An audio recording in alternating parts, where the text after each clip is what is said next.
Hello everyone, welcome to my channel Go Sew Beautiful. My name's Becky and today I'm going to share what I made last week and some things I'm working on for some challenges and a few things I got at the Sewing Expo.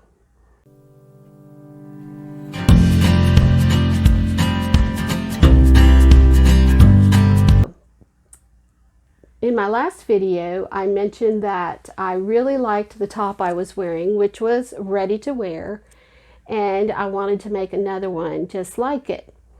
So I had a pattern that looked very similar, and I made this top. This is the Galaxy Tee from pattern.scissors.cloth, and it is a free pattern, and looks like this. And I think if you go to their website, I don't know if you have to sign up for something or not, but it's got these puff sleeves and cuffs and then a nice crew neck. I think I'm just completely delighted with the way this top came out. I think it fits me well, and it's very comfortable. The sleeves this morning, they felt a little bit tight, but they're not really that tight. So it comes in, they go by your bust, your body measurements. It really doesn't have sizes listed here, but the bust size starts at 80 centimeters, and I don't know what it is in English measurements, up to 122 centimeters. And then a waist of 64 centimeters up to 106, with hips of 88 centimeters up to 130. And I used for this one the measurement that was between 100 and 104 centimeters.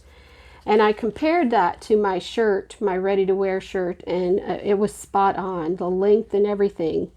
And this is the first time I've had a shirt that fit me so well across the shoulders and in the neck. And I'll put a picture of me up so you can see how it looks. This fabric was in my stash, and I had gotten it from my local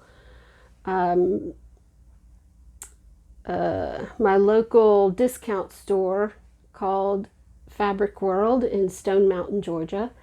And I looked on the selvage and found out it was a Riley Blake design, which really surprised me.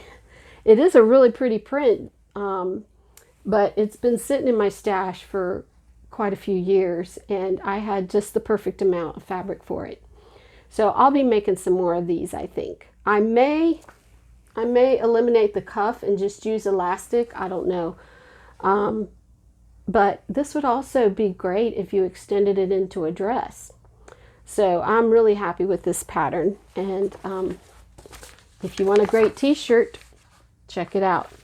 The other thing I found interesting about this pattern that I want to mention is, excuse the paper rustling, when you gather the sleeves and at the bottom cuff and the top, instead of telling you to just match up the notches, I mean, you are supposed to match the notches, but it actually tells you to gather it into, say, I think the top was 30 centimeters and the cuff, or 10 centimeters on the top and then 30 centimeters on the cuff. And in my opinion, that made it much easier to pull up threads where you actually knew how much. So the next time I have to gather something, I'm going to measure it and then pull up my gathers accordingly.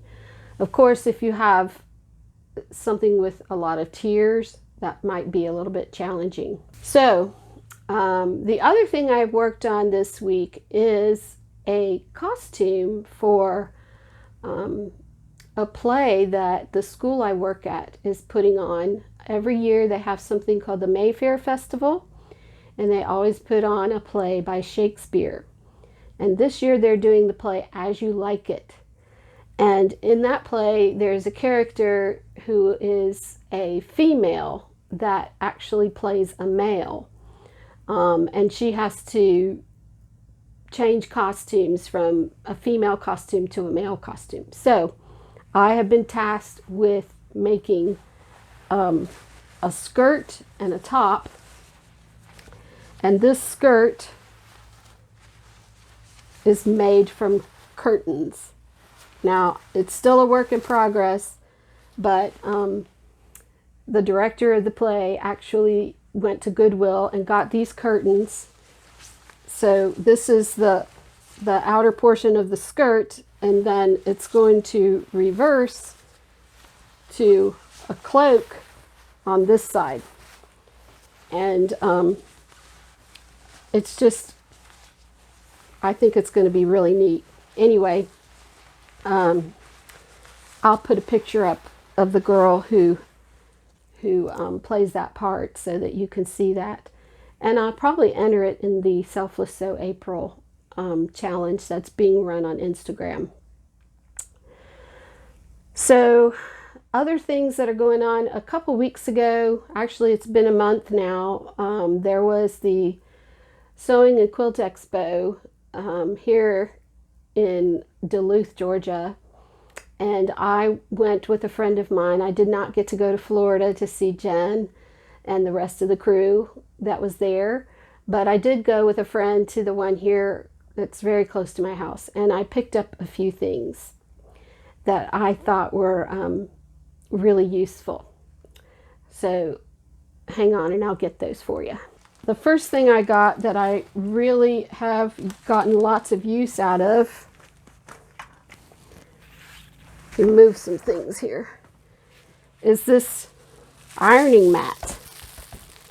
And the booth that had these mats was actually have ironing boards as well, but I thought the mat, they were out of them, so you could only order them. And it's got like a gripper surface on one side, and it's insulated. You can hear the insulation. And then it's got this thick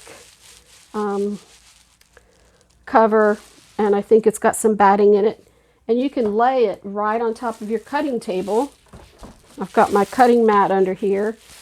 And you can iron with a hot iron, and it won't go through and melt anything. And what I like about this is it's got such a nice wide surface. When I use my ironing board, I often don't have enough room for everything on it. The other thing I got was this handy little, this is an ergonomic rotary cutter, and it's got a little, when you flip this up, there's the blade. And I actually saw this demonstrated by a gentleman who was selling work tables. And these work tables were really fancy. They would go up or down at whatever height you wanted. They had built-in mats and built-in rulers, all kinds of things. And he was showing me how they worked and using this cutter, which is really what I was interested in. And then he told me how much they cost. They were thousands of dollars. And I looked at him and I said, well, how much for this little cutter here? And he said, oh, that's only $20. I said, I'll take that cutter. And I can't say that it is, I guess it's supposed to save your shoulder and your arm a little bit. And I guess it does help some, but it's useful. And then the other thing I got were some, there was a woman there who designs quilt squares and fabric. And I got several little quilt squares that she designed. I got a monkey and a lion and a zebra. And this one's an elephant. And a turtle. Is this the only one? Yeah. And I believe she has an Etsy site. I'm not sure if it's if you can order from her. I think she mostly does things at quilt shows and so forth. And then I got this large, I think this is 15 by 15 or 12 by 12. It says, "You are my sunshine." And I'm going to make a quilt and put the animals in the corners, and then I'll put this in the center. And I got these companion fabrics to go with it. And I'll put her name, the name of the designer, in the description box. And then I got a pattern also for a little Easter bunny pattern. This is the Easter bunny pattern that I got. I thought there was a kit, but it's not a kit. It's just the Easter bunny pattern, and you can make all the things that are in the picture. You can make a pillow, or you can make the little rabbit stuffed toy. I thought that was really cute. And I think that's about all. They had lots of neat stuff there, but this is what I really like, this ironing mat. And nobody has paid me to promote these products. These are just things I got that I liked. Okay, so that's really all I have to talk about today. I just wanted to pop on. I know I've procrastinated last week and was busy and just didn't get to make a video, so I'm here today, and hopefully by the end of the week I'll be able to share the costume I've made for the Selfless Sew April challenge, and maybe one other thing, I don't know. But I appreciate y'all stopping by to watch my video, and would appreciate it if you give me a thumbs up and consider subscribing, and leave a comment below. Let me know what you're working on, and I'll see you next time. Thanks again. Go Sew Beautiful. Bye-bye.